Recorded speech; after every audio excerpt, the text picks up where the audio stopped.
সন্ধ্যার সময় আমি পাসপোর্ট হাতে পেয়েছিলাম উইথ ভিসা। তো এই লড়াইটা আমাকে করতে হয়েছিল।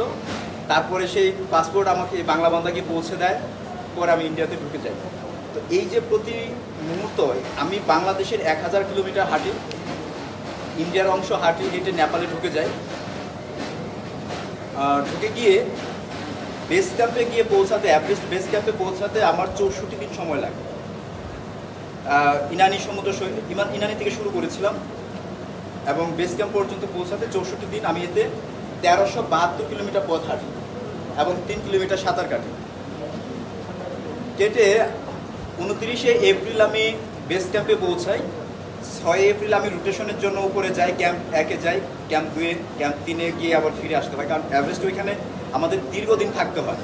থেকে ওই ওয়েদারের সাথে আমাদের বডিটাকে অ্যাডজাস্ট করতে হয়। ওখানে কোনো মেডিসিন তৈরি হয়নি যে একটা ওষুধ খেলে আমাদের বডিটা ওখানে ঠিক থাকবে। ওইখানে যদি মাথা ব্যথা হয়, জ্বর আসে, ডিসেন্ট্রি হয়, যে কোনো ধরনের শারীরিক প্রবলেম হয়, আমাদেরকে 4000 মিটার নিচে নেমে আসতে হবে। মানে 4000-এর নিচে নেমে আসলে আমাদের বডিটা তখন রিকভারি করা শুরু করে। তো এর উপরে আমরা ওই বডিটা রিকভারি করে না। তো আমাদের করতে হয়, যেমন ক্যাম্প 1-এ যেতে হয়, গিয়ে 1 রাত থাকতে হয়, ক্যাম্প 2-এ যেতে হয়, গিয়ে 1 রাত থাকতে হয়, পরে ক্যাম্প 3-এ যেতে হয়, সেখান থেকে আবার নেমে বেস ক্যাম্পে আসতে হয়। আর বেস ক্যাম্পের উচ্চতা হলো 5300 মিটার, যেটা 17,500 ফিট উচ্চতায়।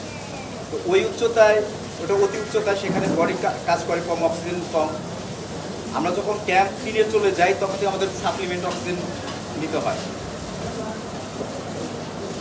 দেখি যে সারা পৃথিবী থেকে মানুষ এসে 1 মাস আগে থেকে এসে তারা বডিটাকে অ্যাডজাস্ট করে সবাই খুব ফুরফুরে অবস্থায় আছে। হ্যাঁ, সবাই মানে ফুরফুরে মেজাজ নিয়ে ঘুরছে গাচ্ছে। আর আমি গিয়ে টেনশন করছি যে আমার তো হাতে সময় নেই, কারণ মে মাসের 10 তারিখ থেকে 25 তারিখ এই